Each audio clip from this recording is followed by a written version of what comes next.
government future leaders and business future leaders. And it was a young woman from Greenpeace, and she stood up and she said, I don't believe in the generation that you represent, and I was the parent of the business future leader. But if these younger people that are here, if they are the future leaders in business, I have some hope for the future. So that's what they represent, the hope for the future. And Peter Bakker is going to moderate this panel and present the panel further. So Peter, over to you. Hey, thanks, Björn. Thanks for making it back. This is called the Kickstart session, but actually it's the warm-up act, because they're going to warm you up. I mean, they promised to kick some ass here. So these are the young people, the next generation. I don't know if the intergenerational question asker is in the room. Yeah, he is. Hey, look. Because this is the next generation, and we're going to invite them to give their views. First, let me quickly introduce Maria Anna from IUCN. Then we have Sander Janssen from KPMG. We have Monica Shirvastava, is that kind of good? Not too bad, from Holcim. And then we have Dr. Justine Raby from the Integrated Environmental Consultants in Namibia. So I'm not going to say much. I mean, this is your half hour. Do with it what you like. But tell us a little bit about your organization and what you think this crowd needs to do in the next few days. Thank you very much. I work for a company in Namibia in Southern Africa. For those of you who don't really know where it is, it's just above South Africa, just under Angola on the west coast of Africa. And we do mostly work on mainstreaming environments into development, planning, implementation, looking at things like climate change adaptation, green economy, biotrade, and so on. And we were all asked to give a little 2-minute inception on what we believe are the opportunities and challenges for biodiversity and ecosystems in the future. And I believe that while great initiatives have been made over the years, we are still in a very, very destructive path for biodiversity, and that includes our own species. And this is a reflection of the actual value system that we've created in our civilization. This value system is based on valuing things that actually have no value, like gold and diamonds, and totally undervaluing things that are intrinsic to our own survival, like clean air, fresh water, and so on. We've based our economy largely on non-renewable extractive resources, which are running out, and we've completely disconnected ourselves from nature and our dependency on it. Like, for instance, we add the price of a bushel of wheat to our accounting system, but we forget to subtract the amount of topsoil that was lost in this mass production. And in this sense, we're moving way too slowly forward to prevent major loss in ecosystem services and biodiversity that we really need. And so this is a bit of a doom message and paints a bit of a sad, despondent picture. But at the same time, I find that there's a lot of positivity and excitement and hope in this picture too, because if we get a critical mass that can actually realize, understand, and want to change and make this paradigm shift to a different value system, we can move forward. I don't know, and I know I'm the first to admit that I don't have the answers myself, but I know with different like-minded people, we can actually find solutions towards a better future, one in which we value the well-being of human society over material wealth, one where a successful person is not a rich person, but a happy, healthy person.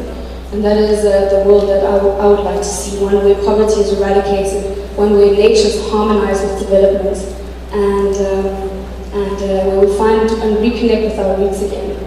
And I think that business has a key role to play in finding these innovative solutions towards this brighter future. Thank you.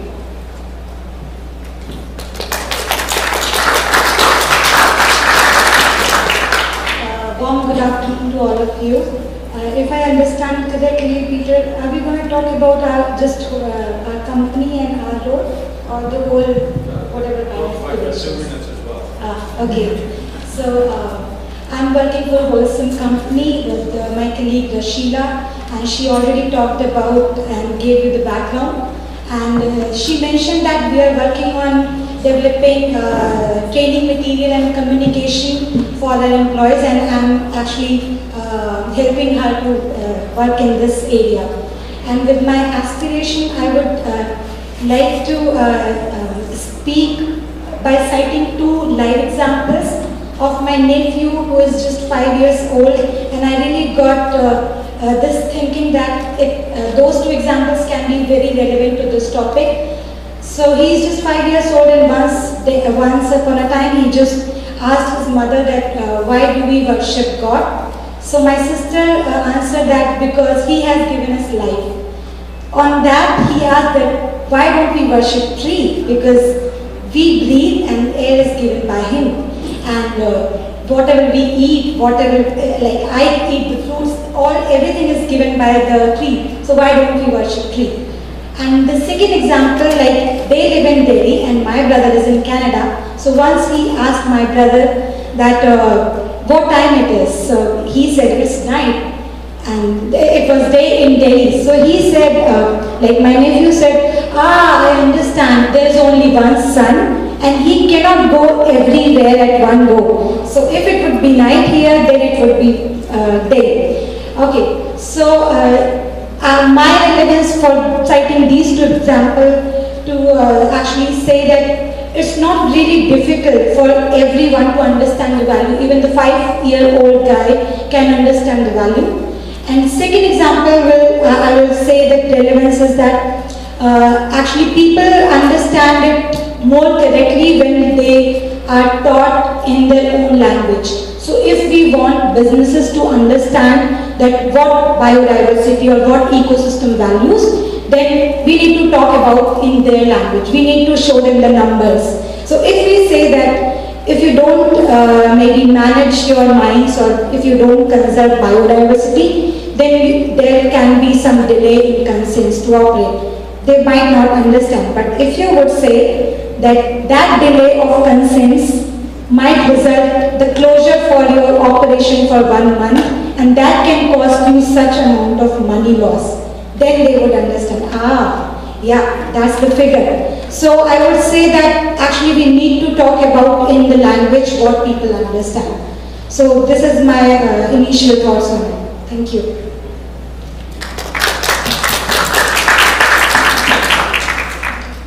My name is Sander Jansen. I work for KPMG Sustainability. Actually, I'd like to start with saying that it's going to be interesting for us men in the future, because there's 3 girls on stage and just men. So there might be some things changing later on.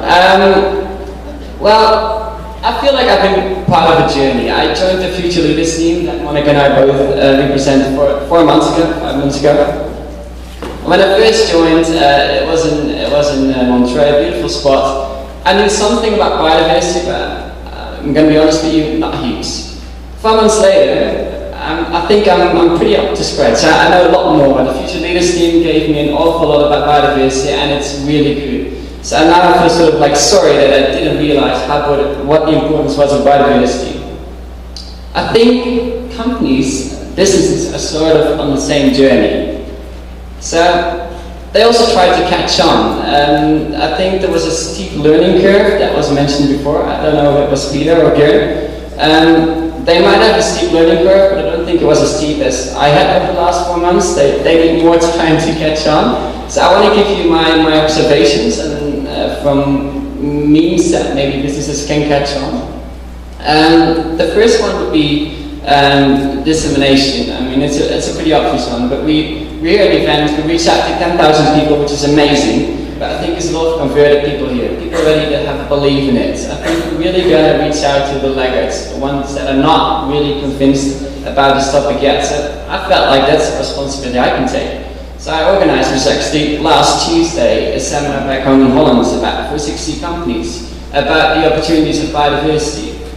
And it was for the second tier businesses. It wasn't for the ones that are already really far. So I really want to reach out to the companies to whom the topic was sort of new. So I thought it was a great opportunity. I think another point is we gotta make it practical. What is it that we're really talking about? We're talking about water scarcity. We're talking about fish running out.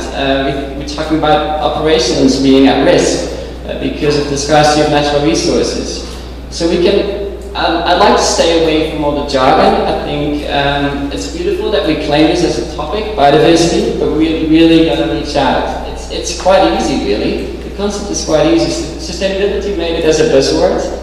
I want biodiversity to have the same sort of meaning as sustainability has.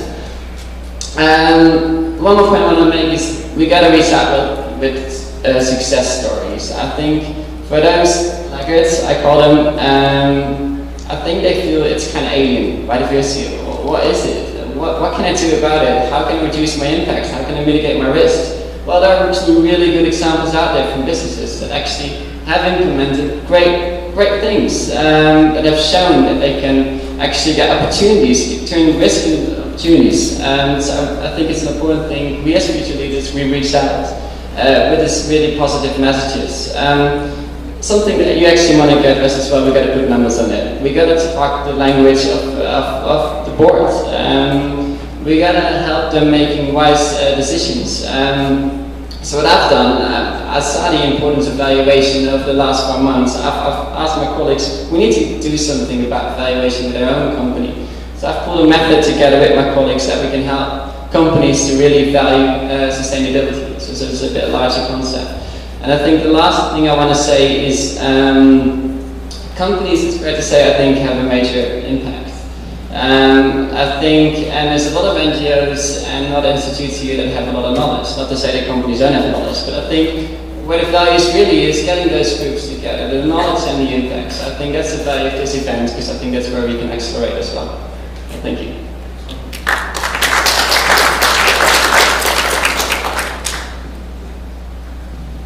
So I'm Mariana, and I work for IUCN, and I guess being in the IUCN Conservation Congress, you all know who IUCN is, so I won't give too much information about that. I believe that in terms of challenges, we are losing biodiversity really fast.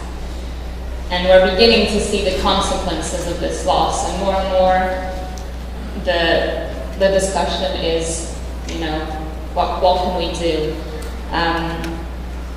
We have also other challenges to face. We have an increasing population, and we have a few people that have very much, and then we also have too many people that have very, very little. But I think that one thing that I've learned from working in conservation is that we can spend a hell of a lot of time thinking and talking about the challenges, and not really envisaging the solutions. And today this is very much what we're trying to do, is to talk about how can we face these challenges and how can we work together to do this. And I think a lot of it is starting. I think that there is a wave of change, that people are increasingly knowing about biodiversity, people are increasingly aware. Today we had an amazing panel of business speakers that were talking about what they're doing, and companies are aware, governments are aware. So I think people know, we just need to get the message out a bit further. I also think that in terms of value, the value of nature is better understood. We know that nature is priceless, and we all know that, but unless we are able to put a price on nature and integrate nature into our system, or change the system, we won't be able to tackle these huge problems. I think that the solution is to continue to exchange and to work together and continue to build these bridges. And I think today is very much about that, and I'm really happy to be here and to be part of this discussion. Thank you.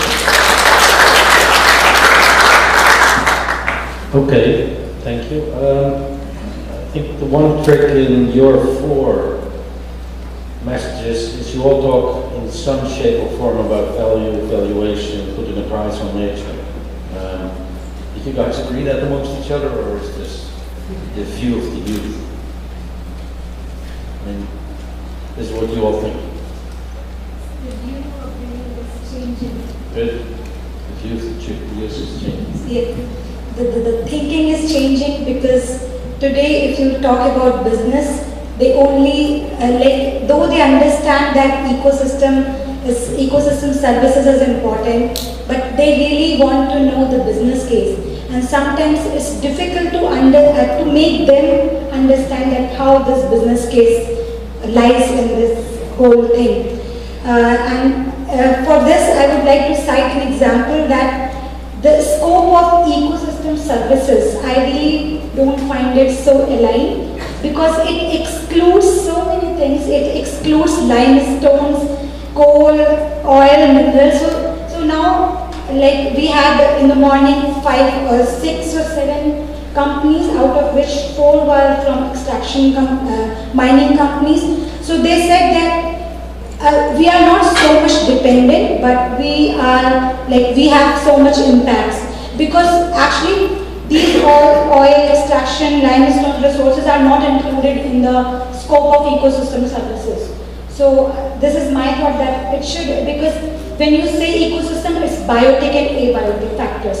Abiotic includes air, water, and soil and everything. Then why can't we? And if you say that limestone is the part of the soil, and all the minerals are the point of the part of the whole soil or the earth, then why don't we include those things under ecosystem services? So these are some challenges because of which you cannot send your message across the business that we are actually dependent on these services. So. I know it's a little bit tough to be on a stage and talk to all these people, but I thought you were so mild in all your comments.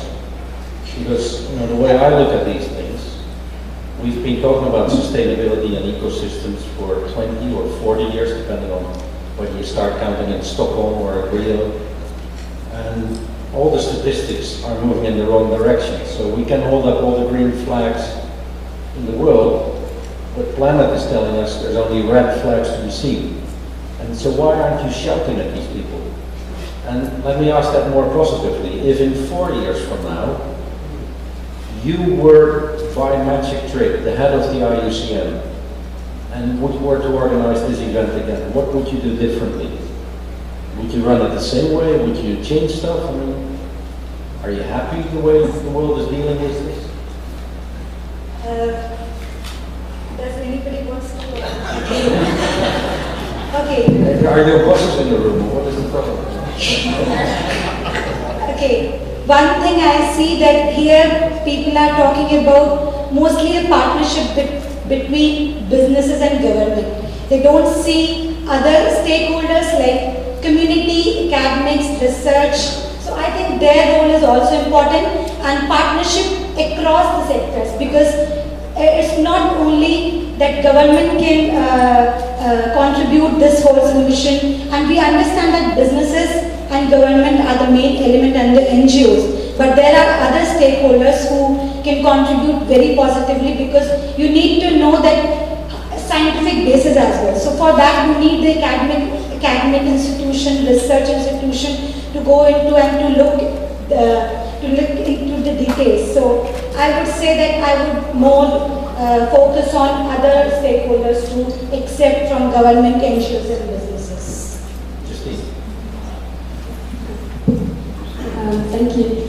I think I might sound a little bit controversial now, but for instance, we based, like I said earlier on, we based our entire system of financial wealth, and this is now reflecting badly. We're already getting we're having economic meltdowns, we're having the end of the golden age, peak oil, peak Exxon, and so on. But yet we're still on the same path. We're still having politicians make short-term solutions to really long-term problems.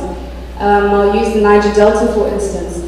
There's been so many oil spills there and no one knows about it. It doesn't get put in the media. There's 42 million people living there in total poverty. $600 billion has been pumped out of there since the 1960s. Not one of those US dollars, not one of those little green notes has made it to the people on the ground there. So this is the problem that we face. The small population at the top is getting richer and richer, and the large population is getting poorer and poorer. We've made so many strides, but yet we still have 1 billion people starving on this earth. So why don't we, that's why I'm saying a change in value system. And this is huge. I mean, changing from what we think is successful, the GDP or GNP, versus let's look at another measure of success. Look at human well-being. And I know in my own country, we have a National Development Plan, Vision 2030, which is, we aspire to become an industrialized nation, but I don't think we really know what that means. I think we all aspire to the American dream type idea. We can't do that. We don't have 6 planets, and that's what we would need if everyone would aspire to that. So we really need to think about what is successful. What do we measure as successful? And quite honestly, what is successful? It's a happy, healthy person.